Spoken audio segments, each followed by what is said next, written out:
I decided to build an automatic ukulele tuner. And for me, should I start over? Yeah.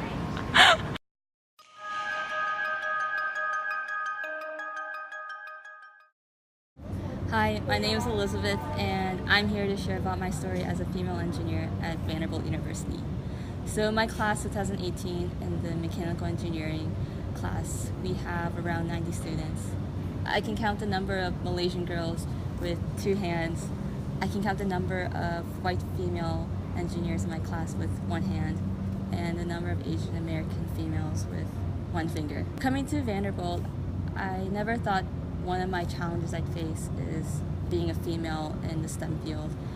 For the past 2-3 years, I've been getting a lot of support from my colleagues, my peers, my faculty. So I thought everything was great. But there's always a first for everything. As a junior, one of our final projects is to build basically anything that you want to. You just gotta make it from scratch, including the hardware part, but also the software part, whether that's programming or whatnot.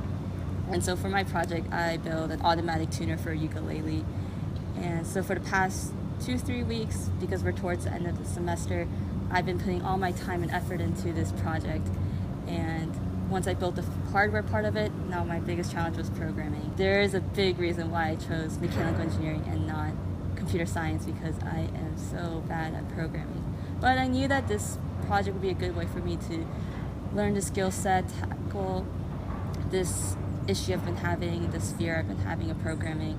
And so finally by the end of the 2-3 weeks, I somehow had a functioning automatic tuner for my ukulele, and it was so exciting. What we had was a demonstration for 3 hours during our class time.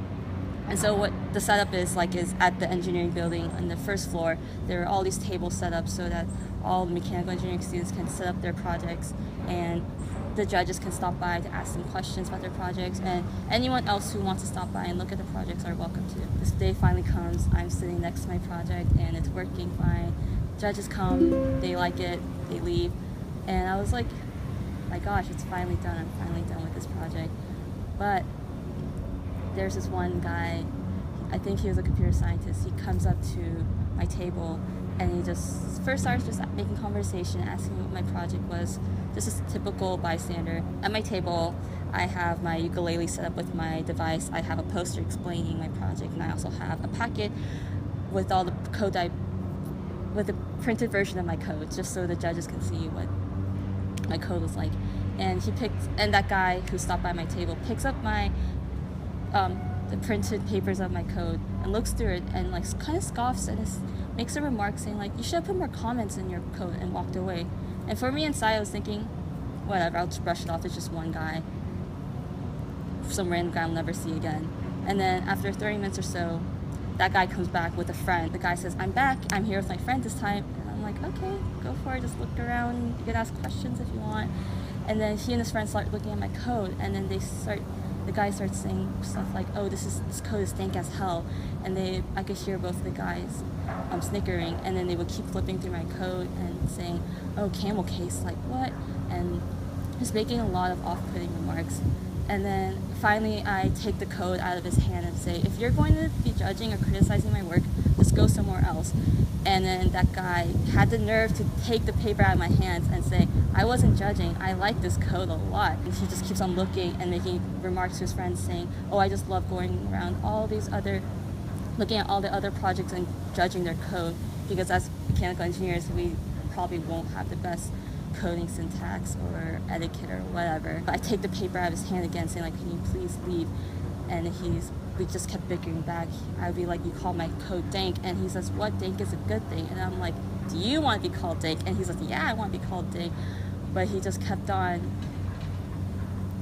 I guess just internally I could tell that he was just there to make fun of me or just to put me down. Finally they left, and the demonstration time period is over, and we all clean out.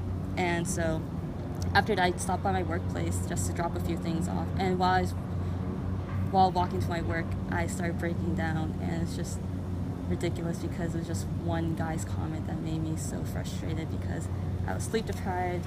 As I said, coding's not my thing. And just being shredded down by a few side comments really hurt me, I guess. Later that night, I was just thinking, I was just like, would he have said that if I were a 6-foot-tall white male? Would he have said that if I were even just a male with the same skin color as him? And I kept thinking, I was like, well, regardless if it was about my gender and he thought it'd be okay to play around with me because I'm a female who's only 5'2". Regardless of that, it was still very unprofessional, very rude for him to just keep on bickering back at me and making fun of my code. At the end of the day, while I was reflecting back, I realized, I had so much more support from my faculty. My 2 professors I really admire came up and said they really enjoy my work. It's never going to stop. You're going to find very misogynist people from day one up until the day you probably retire from your job.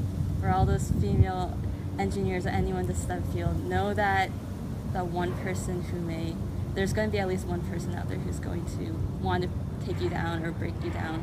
But know that there are so many more other people out there who want to support you and encourage you and love that you are a female scientist, engineer, mathematician, whatever you want to be.